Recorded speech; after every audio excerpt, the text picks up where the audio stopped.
Hey guys, it's Tom. I know I haven't made a video in a while on this channel. Well, tonight I'm actually going out to the movies to see a new release in a long time. I feel like I haven't done that in a while. And when I say a new release, it's like a month old. I'm going to see Hustlers tonight, but grabbing a little bite to eat. Thank you, Jack in the Box, for the burger and fries. I'm going with my girlfriend tonight, and it's gonna be fun. I'm interested to see this movie. I've liked the what people have said about it. I kind of like the premise of it, and I'm just really ready to have just put up my feet and have a good time. But the main reason I'm making this video is because I'm going to be making an announcement video after this video, and maybe a few others. So this is kind of like a prelude to the announcement. So stay tuned, and stay tuned for my review of Hustlers after the movie. Okay, so we just got out of watching Hustlers. Don't mind the botched poster right here.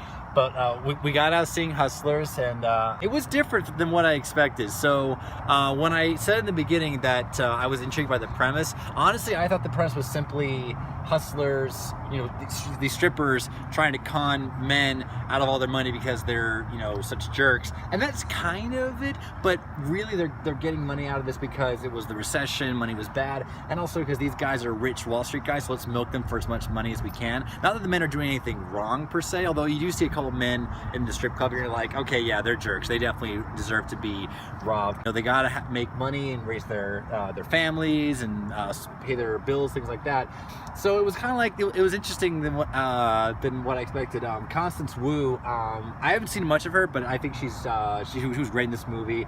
Jennifer Lopez, it's kind of amazing. I feel like she doesn't age because she's been around for like a long time and she still kind of looks the same. Who else? Like Cardi B, I'm gonna get to this, but she's not in the movie for long, so sorry Cardi B fans and things like that. The movie is a little slow pace. Like it runs, I think, about 2 hours exact, but when it was over, I literally thought, man, that felt a little longer than 2 hours. And legitimately, when Cardi B's name came up in the credits, I completely forgot that she was also in the movie. There's also a cameo by a famous musician, who I won't spoil, but I also forgot that he was also in the movie because the pacing is a little bit slow, but it's intriguing nonetheless because I can see how some would say this movie is predictable, but to me, I didn't find it that predictable. I was always fascinated to know what was going to happen next. Or if he says that, but then he went to take a restroom break, and then when he came back, he correctly guessed what had happened in the last few minutes. It was kind of amazing. That's why just putting that out there. That's why I say some will argue and say it's predictable, meaning the whole movie's predictable. I mean, I don't know what it is, but I have a soft spot for movies where people try to get away with illegal stuff. Like these women are hustling people on Wall Street, and I couldn't help but think of the movie Wolf of Wall Street. Like, how far are those guys gonna get away with this stuff even though they know it's not legal? And in their minds, what they're doing is not illegal, but it's not the right thing either, if you know what I mean.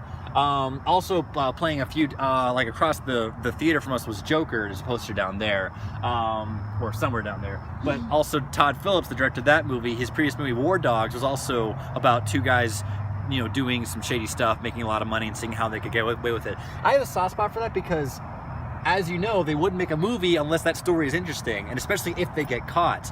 So if you know they're gonna get caught, you can take the ride and say, when are they gonna get caught, how are they gonna get caught, and how are they going to show it, and things like that. And honestly, watching this movie, because I didn't know this story, I honestly thought these women were in fact going to get away with it, and they do for quite a bit. And then of course they do get caught, but when they get caught, the pacing feels so slow. It's like, well, they were bound to it at some point, but when it does happen, it's almost like finally, in a way. This may not make sense, but you enjoy the ride and what these women were doing, looking out for each other. At the same time, though, what's also interesting is the men who got quote-unquote robbed, they're also men too. They're not just some jerks with a lot of fancy suits and money to spend. They're men too who have, got their credit cards maxed out. And so you kind of side with both the women and the men in this movie. So I really dig that part. Pacing, I think, is a little slow, and some of the marketing is also a little bit misleading. Like, they have all these women listed here, and some, like I mentioned, Cardi B, are barely in the movie. So just kind of know what you're going into. So with that, I'm gonna give this movie a solid, I'm gonna put a rating up here once I figure out a rating that goes along with everything. that I'm saying. So anyway, guys, I want to keep this a little brief because it's cold out. And thank you guys so much for watching. And like I said in the intro, I know I haven't posted a video in a long time, but I'm going to be posting this one and then maybe some others leading up to an announcement. So stay tuned, and thank you guys so much for watching. I'm Tom Marutio. See you guys.